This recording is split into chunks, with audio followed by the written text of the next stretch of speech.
अगली खबर जो है उत्तर प्रदेश से निकलकर सामने आ रही है, जहां पर उत्तर प्रदेश को लेकर दिल्ली में आज एक बड़ी बैठक होने जा रही है। उत्तर प्रदेश उपचुनाव को लेकर इस बैठक में चर्चा देखने को मिलेगी। बता दें कि गृह मंत्री अमित शाह, जेपी नड्डा इस बैठक में भाग लेंगे। सीएम योगी आदित्यनाथ भी बैठक में शामिल होंगे, यानी कि बीजेपी की जानिब से यहाँ पर एक बड़ी बैठक होने जा रही है।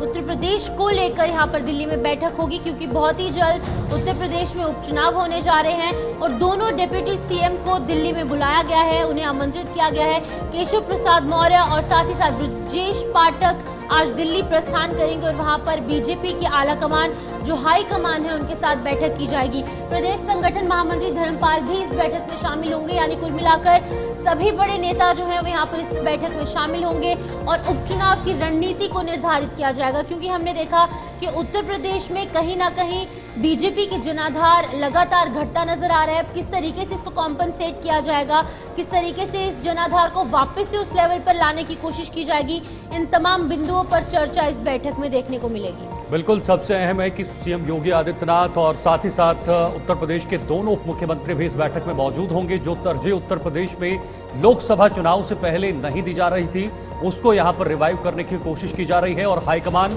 खास तौर पर गृह मंत्री अमित शाह लगातार उत्तर प्रदेश के इन उपचुनाव पर नजर बनाए हुए हैं। 10 सीटों पर उत्तर प्रदेश के अंदर ये उपचुनाव होने हैं, विधानसभा के उपचुनाव होने हैं और उनको जीतना बीजेपी के लिए बहुत बड़ी यहाँ पर जो है बहुत बड़ा सुनहरा मौका है, क्योंकि अभी अभी विधानसभा चुनाव संपन्न हुए हैं और इन विधानसभा चुनाव में बीजेपी ने अच्छा प्रदर्शन भी किया है। मॉरल बूस्टर के तौर पर भी काम करेगा या नहीं, ये बड़ा सवाल है। कमलेश इस वक्त हमारे साथ हमारे सहयोगी ज्वाइन हो चुके हैं।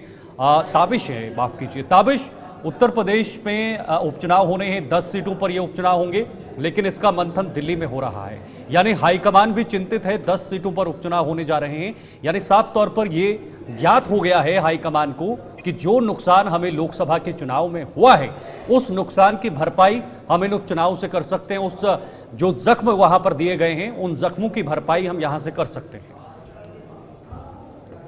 बिल्कुल शीतल, देखिए चूंकि दिल्ली में आज बहुत बड़ी एक अहम बैठक है, एक अहम मंथन होना है दिल्ली के अंदर और दिल्ली में बीजेपी जो राष्ट्रीय अध्यक्ष जेपी नड्डा, उन्होंने जो तमाम यूपी के सीनियर लीडर्स हैं उनको दिल्ली बुला रखा है। देखिए 10 विधानसभा चुनाव में होने हैं, उपचुनाव होने हैं, चूंकि ये सीटें खाली हुई हैं हाल ही में लोकसभा चुनाव के बाद में और 6 सीटों पर समाजवादी पार्टी का कब्जा है, 3 बीजेपी और 1 लोकदल का कब्जा रहा है। तो ऐसे में अब पार्टी एक रणनीति बना के चल रही है। उत्तर प्रदेश में लोकसभा चुनाव के दौरान जिस तरह से नतीजे आए हैं वो बीजेपी के अनुकूल नहीं। भारतीय जनता पार्टी वो जो नतीजे हैं उनसे वो मान करके नहीं चल रही। पार्टी बहुत ज्यादा हतोत्साहित है। अयोध्या में राम मंदिर निर्माण के बाद से ऐसा लग रहा है कि पार्टी बहुत साइडेड 80 की 80 लोकसभा सीटों पर अच्छा प्रदर्शन करेगी, लेकिन जितनी तरह की उम्मीद जताई जा रही थी वो उम्मीद पूरी और अब ऐसे में विधानसभा चुनाव को करके इसको पार्टी कहीं ना कहीं सैनिक के तौर पर देख रही है। अब बहुत महत्वपूर्ण है कि विधानसभा चुनाव की इन सीटों को किस तरह से लड़ा जाए और किस तरह से इन 10 सीटों पर काम किया जाए और इन 10 सीटों को लेकर के पार्टी अपनी रणनीति तैयार कर रही है। बहुत बड़ी बात रही विधानसभा चुनाव करके क्या रणनीति तैयार की जा रही है और किस तरह से चुनाव की तैयारियां करती है। बिल्कुल ताबिश, जिस तरीके से हम देख रहे हैं कि बीजेपी काफी सक्रिय रूप से सामने आ रही है, जम्मू कश्मीर में भी जनाधार कहीं ना कहीं बड़ा है, हरियाणा में सरकार बनाने जा रही है और उत्तर प्रदेश में अब बाई इलेक्शंस होने वाली हैं, 10 सीटों पर होगी।